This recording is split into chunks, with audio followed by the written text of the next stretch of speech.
avec toi, promesse suprême qui soutient ma foi. La sombre vallée et n'a plus de terreur. L'âme consolée, je marche avec mon sauveur. Non, non, non, non, jamais tout seul. Non, jamais tout seul. Jésus, mon sauveur, me garde. Jamais ne me laisse seul. Non, non, non, non, jamais tout seul. Non, jamais tout seul. Jésus, mon sauveur, me garde. Je ne suis jamais tout seul. L'aube matinière ne lui qu'au beau jour. Jésus, ma lumière, m'éclaire toujours.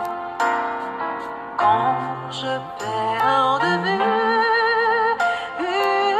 l'astre radieux à travers la nuit. Shalom, shalom ma sœur Ophosie. Montre le ciel. Que Dieu vous bénisse. Shalom Angelo Mbende, que le Seigneur vous bénisse.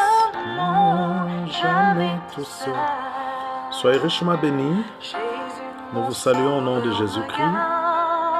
Commencez déjà à inviter d'autres personnes, s'il vous plaît. Vous pouvez inviter les amis.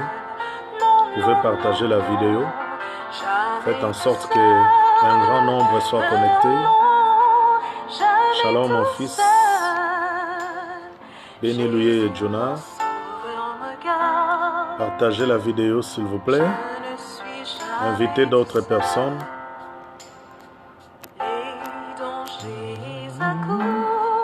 Invitez d'autres personnes s'il vous plaît. Partagez la vidéo. Invitez les amis.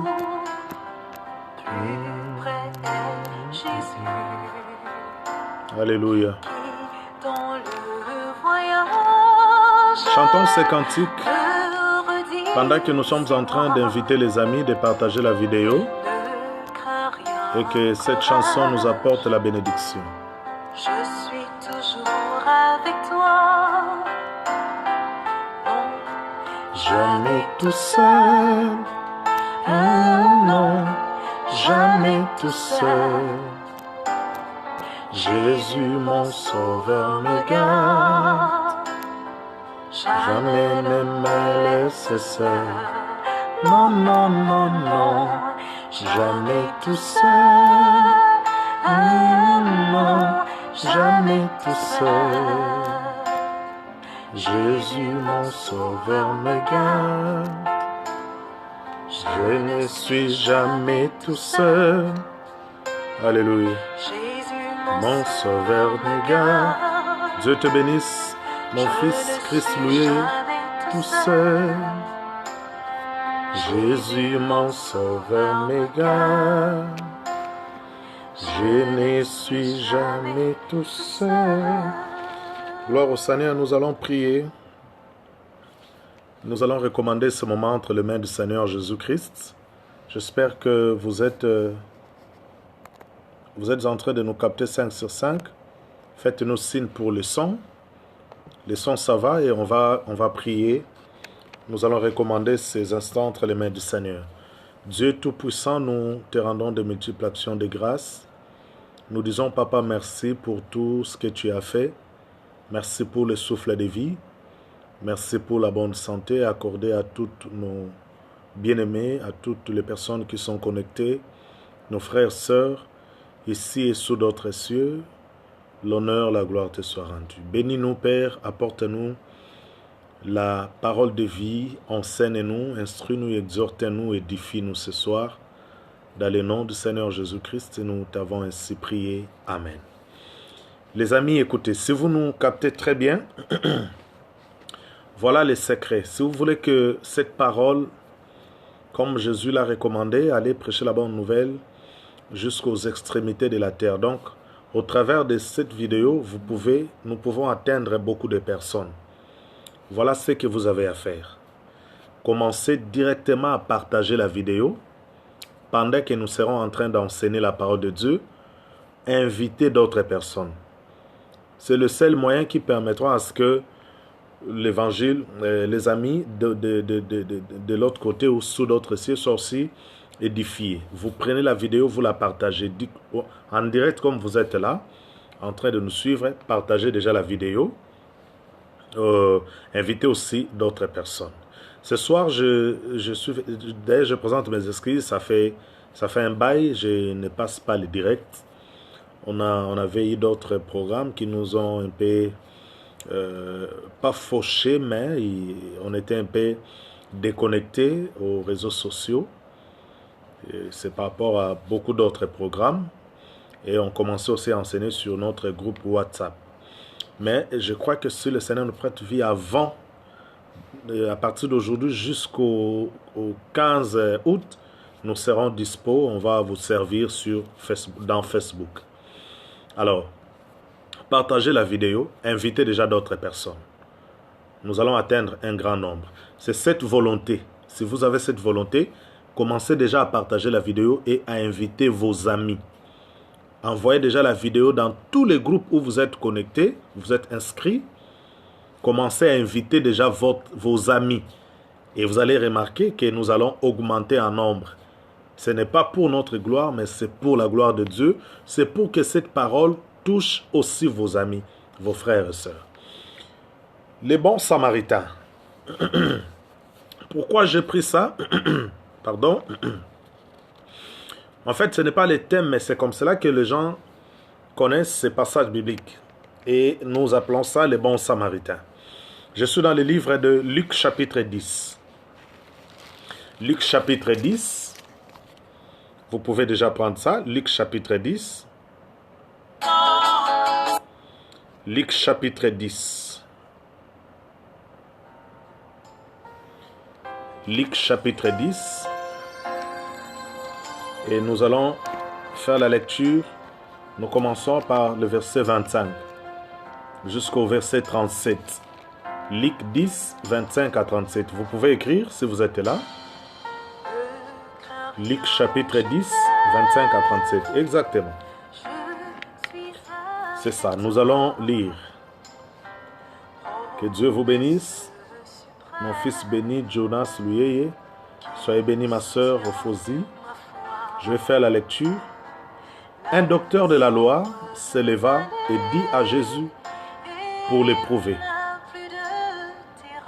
Maître, que dois-je faire pour hériter la vie éternelle? Jésus lui répondit, qu'est-il écrit dans la loi? Qui lis-tu? Il répondit, tu aimeras le Seigneur ton Dieu de tout ton cœur, de toute ton âme et de toute ta force et de toute ta pensée et ton prochain comme toi-même. Il répondit, verset 27, tu aimeras le Seigneur ton Dieu de tout ton cœur, de toute ton âme, de toute ta force et de toute ta pensée, et ton prochain comme toi-même. Verset 28, tu as bien répondu, lui dit Jésus, fais cela et tu vivras. Verset 29, mais lui, voulant se justifier, dit à Jésus, et qui est donc mon prochain? 30, Jésus reprit la parole et dit, ici j'aime, Jésus était un homme qui enseignait beaucoup dans les paraboles. Il touche une parabole. Il entre dans une parabole. Jésus reprit la parole et dit, un homme descendait de Jérusalem à Jéricho. Il tomba au milieu des brigands qui le dépouillèrent, les chargèrent de coups et s'en allèrent les laissant à demi-mort. Un sacrificateur qui par hasard descendait par le même chemin et en vit cet homme passa outre. Un lévite qui arriva aussi dans ces lieux, l'ayant vu, passa outre. Verset 23. Mais un Samaritain qui voyageait, étant venu là, fut ému de compassion lorsqu'il les vit. Il s'approcha et banda ses plaies, en y versant de l'huile et du vin. Puis il les mit sur sa propre monture, les conduisit à une hôtellerie et prit soin de lui. Verset 35. Le lendemain, il tira des deniers, les donna à l'hôte et dit, « Aie soin de lui. Aie soin de lui. Et ce que tu dépenseras de plus, je te le rendrai à mon retour. » Verset 36. Lequel de ces trois te semble avoir été le prochain de celui qui était tombé au milieu des brigands? 37. C'est celui qui a exercé la miséricorde envers lui, répondit le docteur de la loi. Et Jésus lui dit, va, et toi, fais de même.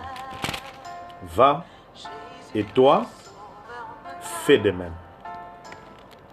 Pourquoi je dis les bons samaritains? C'est comme cela que nous connaissons ce passage biblique. La Bible nous dit, un monsieur descendait de Jérusalem à Jéricho. Lorsque nous parlons de ces deux villes, Jérusalem, une ville qui représente la paix. Jérusalem, une ville qui représente la présence de Dieu. Jérusalem, une ville qui représente la prière. Jérusalem, c'est un endroit où les chrétiens vivaient. Jérusalem, c'est une ville sainte. Donc vivre en Jérusalem, c'est vivre dans une ville sainte. Mais la Bible nous dit, cet homme descendait de Jérusalem à Jéricho. Alors lorsque nous parlons de Jéricho, nous nous souvenons déjà de ce qui s'est passé au temps de Josué. Jéricho, une ville maudite. Une ville maudite. Josué avait maudit Jéricho. Il avait dit, quiconque viendra ou se lèvera pour rebâtir cette ville sera maudit. Et vous connaissez Hiel en son temps. Lorsqu'il est venu, il a essayé de faire rebâtir Jéricho. Alors, il a perdu son fils aîné et son cadet. Parce que la ville a été maudite. Donc, les deux villes-ci sont représentatifs. Les deux villes-ci, l'une représente la sainteté, la vie de Dieu, la prière. L'autre représente le monde, le péché. Alors malheureusement pour cet homme, la Bible nous dit qu'il descendait de Jérusalem à Jéricho. Donc il a quitté la ville sainte pour aller dans le monde, dans la ville du péché. Jéricho représente le mal, le péché. Alors cet homme a quitté la ville sainte. Il a quitté soit la présence de Dieu, il a quitté la ville de prière, la ville sainte de Dieu, la ville de sainteté pour aller à Jéricho qui représentait le péché, le monde. Et la Bible dit, en cours de route, il croisa les bandits. Les bandits lui ont dépouillé, ils lui ont tabassé, ils lui ont laissé à demi-mort. Je ne peux pas passer sans dire quelque chose ici, mes frères et sœurs. Que le Seigneur nous fasse grâce. Si vous êtes vraiment en Christ, alors je prie pour que le Seigneur nous fasse grâce. Demeurons en Christ Jésus.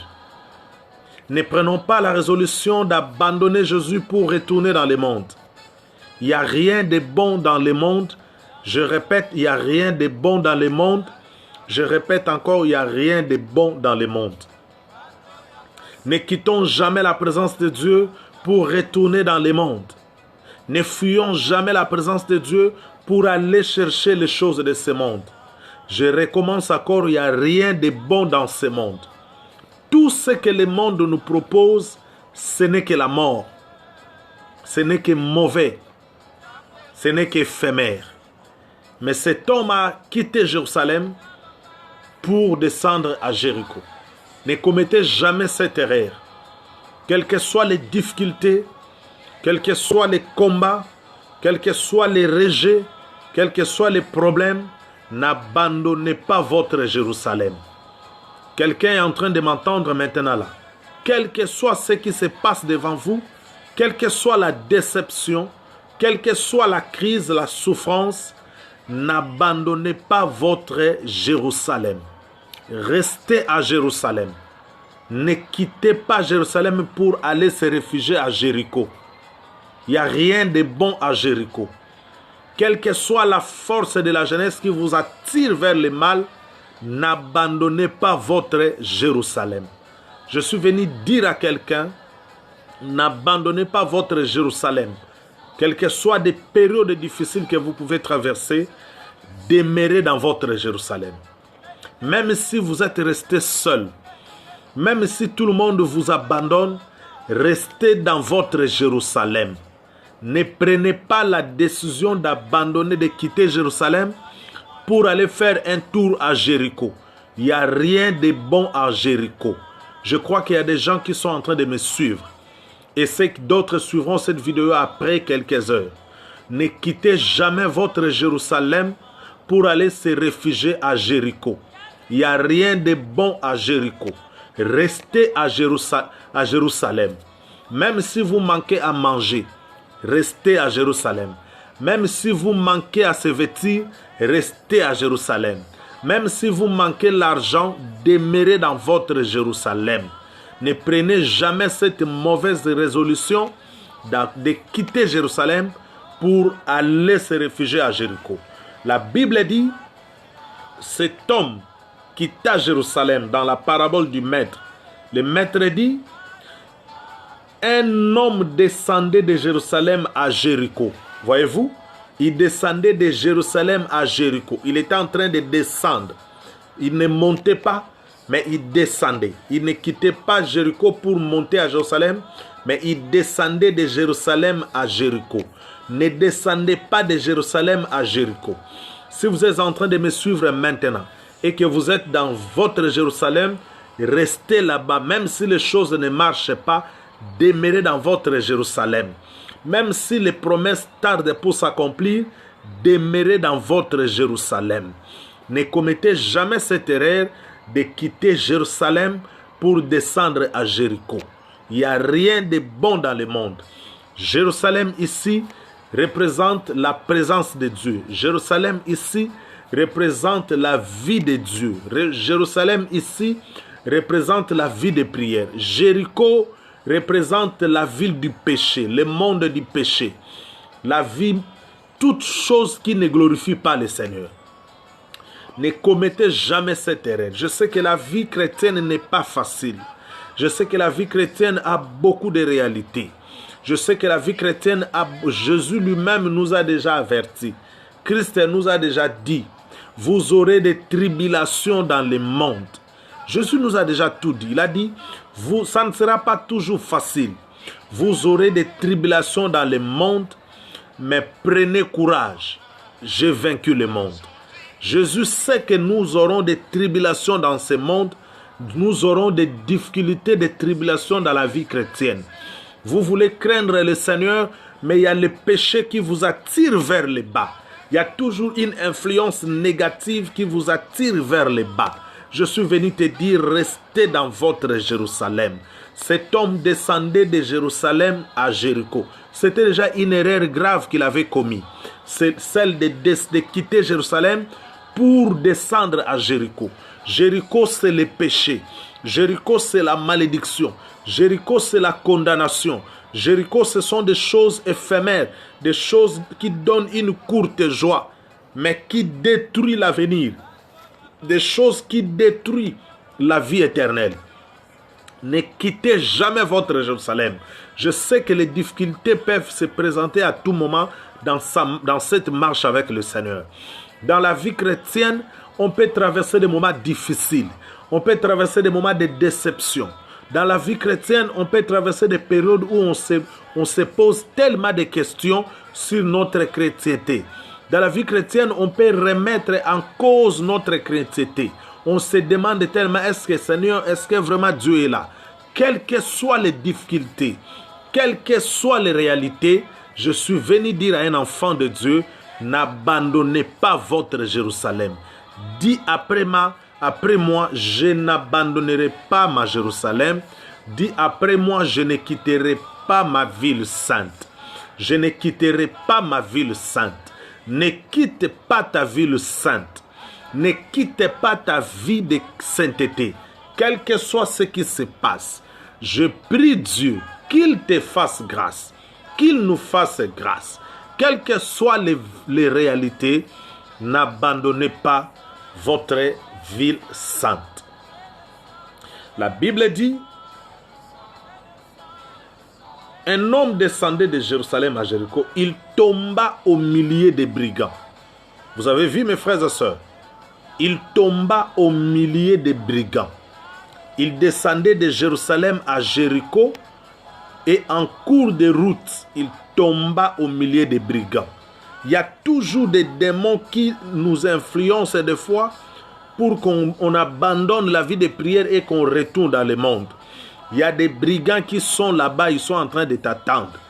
La Bible dit, il tomba au milieu des brigands. C'est les pièges de l'ennemi. Le diable cherche comment te manipuler, comment te pousser à abandonner ta vie chrétienne. Il cherche comment te décourager, t'affaiblir spirituellement. Vous savez, la vie a tellement de réalités. La vie, surtout, j'ai toujours dit, si la vie tout court est un combat, et alors la vie chrétienne. Si la vie tout court, la vie est un combat, et alors la vie chrétienne. Voyez-vous, frères et sœurs? Donc, ne pensez pas que la vie chrétienne est une chose facile, tout marche. Non, non, non, non. Il y a des difficultés, il y a des combats, il y a des réalités, il y a des choses où des fois, ça arrive des fois, les gens commencent à regretter, mais qu'est-ce qui m'est arrivé, mais pourquoi? Il tomba au milieu des brigands. C'était bizarre. Il tomba au milieu des brigands. Mais qu'est-ce qui s'est fait? Qu'est-ce qui s'est passé? Excusez-moi. La Bible nous dit, il tomba au milieu des brigands qui les dépouillèrent. Vous avez vu ça? Les chargèrent des coups et s'en allèrent, la laissant à demi-mort. Ils l'ont tabassé, ils l'ont dépouillé. Les brigands ont tout volé, ils ont pris, ils ont arraché la richesse ou les richesses ou les biens, tout ce qu'il avait dans son voyage qu'il effectuait. Ils ont arraché tout ce qu'ils possédaient, frères et sœurs. Voyez-vous? Et ils sont partis, ils l'ont dépouillé, ils l'ont tabassé à mort. La Bible dit, il les laissant à demi-mort. Donc cet homme voyait déjà sa fin. Il a été tabassé, flagellé par les brigands. Voyez-vous, frères et sœurs? Et la Bible dit, il les laissant à demi-mort. Donc la frappe était tellement, à Betamaki tellement que Batiki est à demi-mort. Donc il voyait la mort. Dimension, niveau ni nous ba betela qui est pour amon aliwa. Parce qu'il avait commis déjà une erreur, celle de quitter Jérusalem et de descendre à Jéricho. Je répète encore, mes amis, n'abandonnez pas votre Jérusalem. Je ne quitterai pas ma ville sainte. Je ne quitterai pas ma ville sainte. Tu dois prendre cette résolution de ne pas quitter la ville sainte à cause de ce qui se passe. Parce que la souffrance est là, parce que les choses ne marchent pas, tu prends la résolution d'abandonner ta ville sainte pour aller chercher la vie à Jéricho. Il n'y a rien de bon à Jéricho, il n'y a rien de bon à Jéricho. Reste dans ta ville sainte, reste à Jérusalem. Le Seigneur sait quand est-ce qu'il va te visiter. Mais il avait commis déjà cette erreur et beaucoup l'ont aussi commis. La Bible dit en cours de route, croisant les bandits l'ont tout dépouillé. Et ils l'ont tabassé, ils l'ont laissé à demi-mort. Les péchés, ça c'est les péchés détruisent, les péchés ravagent, les péchés déstabilisent, les péchés nous dépouillent, les péchés nous rabaisse, le péché est un ennemi. Je suis en train d'implorer la grâce de Dieu, qu'il nous donne la force de surmonter, d'assujettir les péchés. Le péché est un ennemi. Ne te laisse pas emporter par les péchés. Le péché est un ennemi.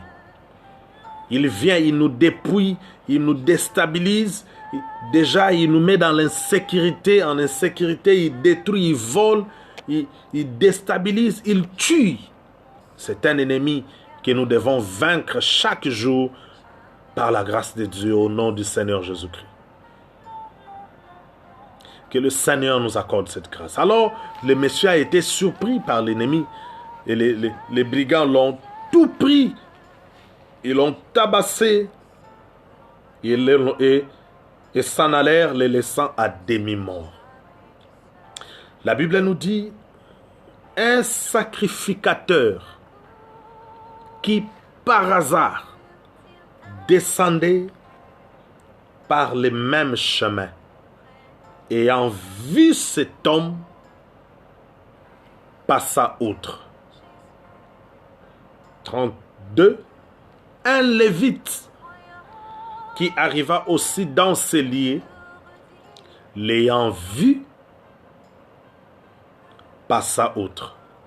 Verset 34, 33. Mais un Samaritain. J'aimerais d'abord prendre ces trois mots, si vous permettez de dire ça comme ça. La première des choses ici, on parle des sacrificateurs. C'est les sacrificateurs qui étaient descendus, les premiers. La deuxième personne, on parle des Lévites. Wow. Et la troisième personne, on parle d'un Samaritain. Mes frères et sœurs, je dois expliquer ça rapidement. On n'est pas à l'église, mais je dois expliquer ça pour l'édification de toutes les personnes qui suivront cette courte vidéo. C'est qui est un sacrificateur? Un sacrificateur, c'est un serviteur de Dieu. Un serviteur de Dieu qui travaillait dans l'office du Seigneur. Un sacrificateur, c'est quelqu'un qui offrait à Dieu les offrandes que le peuple apportait. Un sacrificateur, c'est celui qui représentait le peuple devant Dieu et qui représentait Dieu devant le peuple. D'une manière brève, un lévite, c'est aussi un serviteur de Dieu dans le temple, dans le sacerdoce. C'est aussi un conservateur de la loi de Dieu. Un lévite, c'est un serviteur dans le sacerdoce. Un lévite, c'est aussi quelqu'un qui connaissait la loi de Dieu, qui était capable de garder la loi de Dieu, aussi comme un sacrificateur, d'une manière brève. Donc, sacrificateurs et lévites sont des serviteurs de Dieu. C'était des gens qui travaillaient dans le temple. Lorsqu'ils passaient, le peuple les saluait avec beaucoup de respect, beaucoup d'estime, parce que c'était les représentants de Dieu. Sacrificateurs et lévites, ce sont des représentants de Dieu, les représentants valables de Dieu. Donc leur présence quelque part, c'était en quelque sorte, s'il faut le dire ainsi, la présence de Dieu. Très bien. Ils étaient aussi les gens qui connaissaient la loi de Dieu, les gens qui connaissaient la parole de Dieu. Mais un Samaritain, souvenez-vous de l'histoire de Jésus-Christ avec la femme samaritaine. C'est qui un Samaritain? Considéré comme un peuple mélangé, comme un païen, un faux chrétien, un faux croyant, un païen. Voyez-vous, mélange de juifs et de païens et des nations. Un Samaritain. Jésus a dit à la femme samaritaine a dit à Jésus, pourquoi toi qui es juif me demande de l'eau à boire à moi qui suis une Samaritaine. Moi et vous, on n'a pas de relation. Vous avez compris? Frères et sœurs, Jésus a dit, vous adorez celui que vous ne connaissez pas. Donc, ils étaient vraiment des païens. Et c'est ce jour-là que les Samaritains ont reçu l'évangile. Éloignés de Dieu. Un peuple éloigné de Dieu. Voyez-vous? C'est ça un Samaritain. Mais il y a quelque chose qui m'étonne. La Bible nous parle des représentants de Dieu, sacrificateurs, qui descendaient par les mêmes chemins. L'ayant vu, il a vu qui? Le monsieur qui a été tabassé par les brigands et il était à demi-mort. Les sacrificateurs l'ayant vu passa outre. Je ne peux pas comprendre ça. Un sacrificateur, un serviteur de Dieu, il vit quelqu'un à demi-mort, il passe à côté. J'ose croire que cette personne, s'il pouvait quand même voir, il n'était pas mort. La Bible dit à demi-mort, entre la mort et la vie. C'est ça, à demi-mort, entre la vie et la mort. Donc apparemment, lorsqu'on les regardait, on voyait de loin, on voyait que cette personne est morte. Mais si vous vous approchez de lui, vous allez voir des petits signes de vie. Ok? À demi-mort, entre la vie et la mort. Mais les sacrificateurs, serviteurs de Dieu, a vu cet homme qui était en train de lutter entre la vie et la mort, lui qui représentait Dieu, il passe. L'homme était déçu. Pendant qu'il était déçu, il pleurait encore. Du coup, il voit de loin un lévite. Lorsqu'il a vu encore de loin un lévite, il pouvait ressentir la joie, la force. Il dit, celui-ci, si l'autre, le sacrificateur est passé, le lévite ne me passera pas. Il viendra me secourir. Malheureusement pour lui, le lévite aussi à son tour, l'ayant vu. Pourquoi cette précision? J'aimerais qu'on en parle. Les sacrificateurs qui descendaient par les mêmes chemins, l'ayant vu, passa outre. Donc avant de passer les sacrificateurs, le Messie était laissé vraiment en pleine route. Et le sacrificateur l'a aperçu, il a vu qu'il y a un homme tabassé ici à demi-mort. Mais il n'est pas venu à son secours, il est passé. Aide-nous, Seigneur. Les Lévites, même chose. Qui arriva aussi dans ce lieu, l'ayant vu. Lui aussi a vu le monsieur frapper le monsieur qui était entre la vie et la mort. Le monsieur luttait entre la vie. Il était entre la vie et la mort. Il luttait. Les Lévites aussi, l'ayant vu, passa outre. Oh Dieu, fais-nous grâce. Le verset 33 nous dit, mais un Samaritain qui voyageait. D'ailleurs, il y a une précision. Les Samaritains voyageaient. Donc il était préoccupé par son voyage. Il avait d'autres choses. Vous savez, naturellement, lorsqu'on voyage, on voit déjà la ville, là où on part. Tout est concentré, même nos pensées déjà, on se projette déjà d'avance.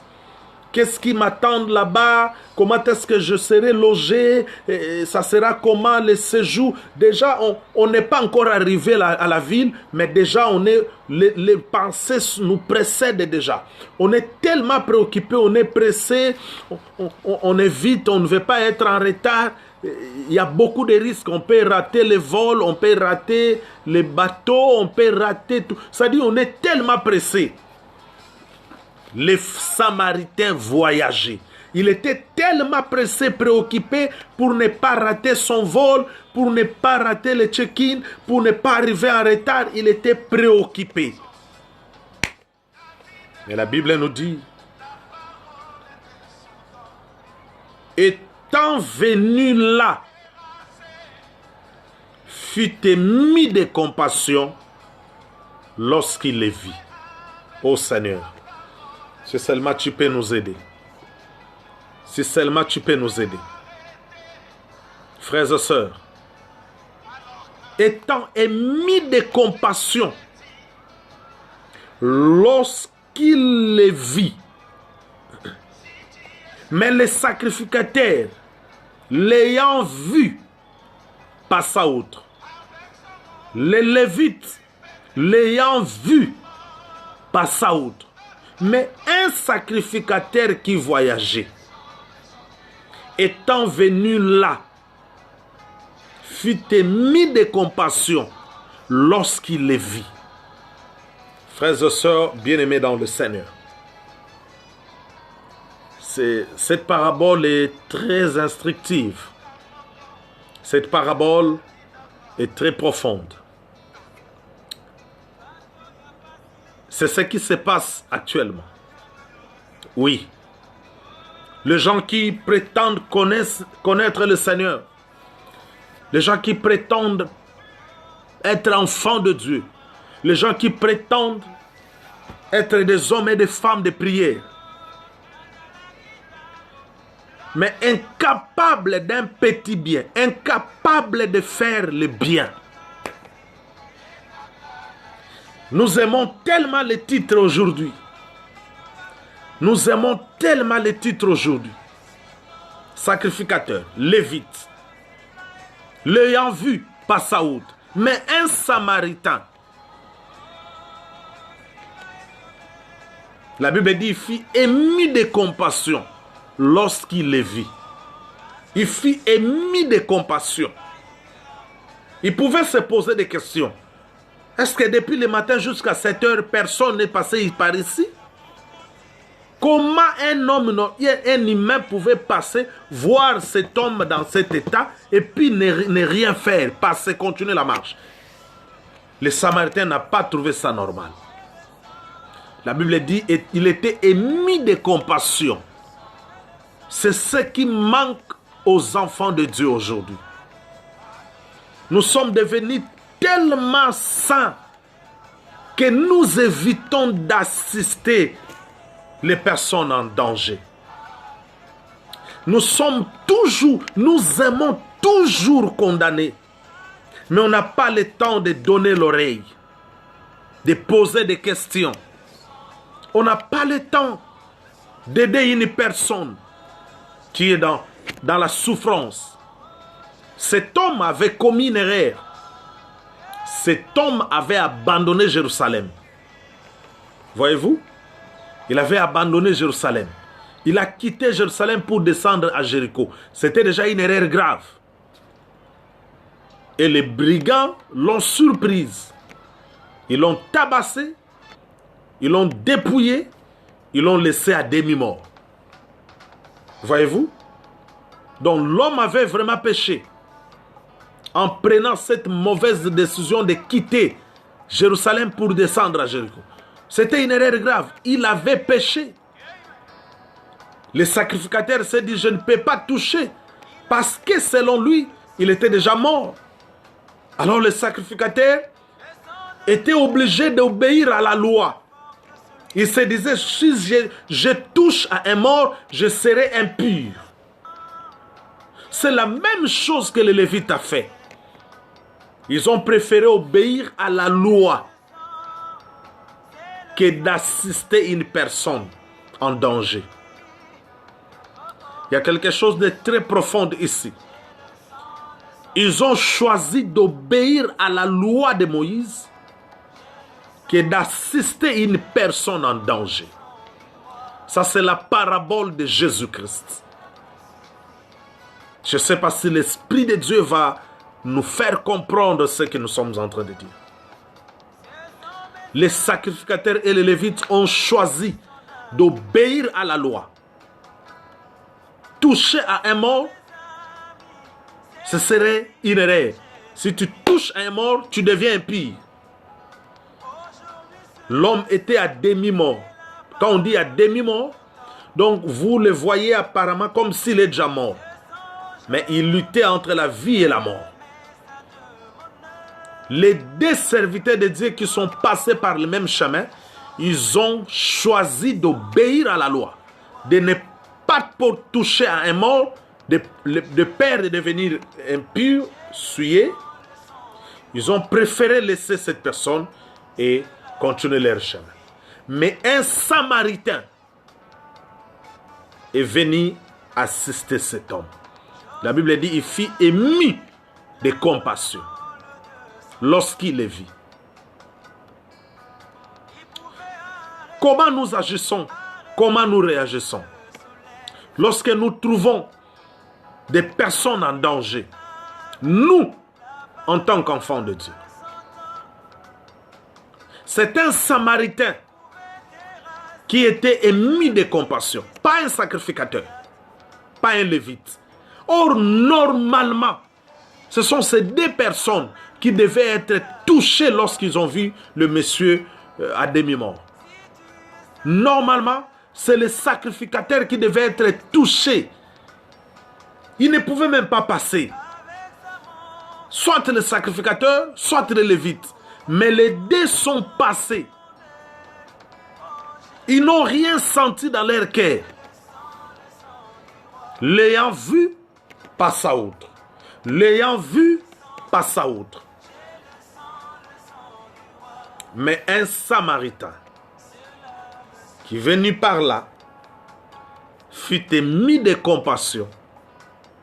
Un Samaritain qui voyageait, venu par là, fut ému de compassion lorsqu'il les vit.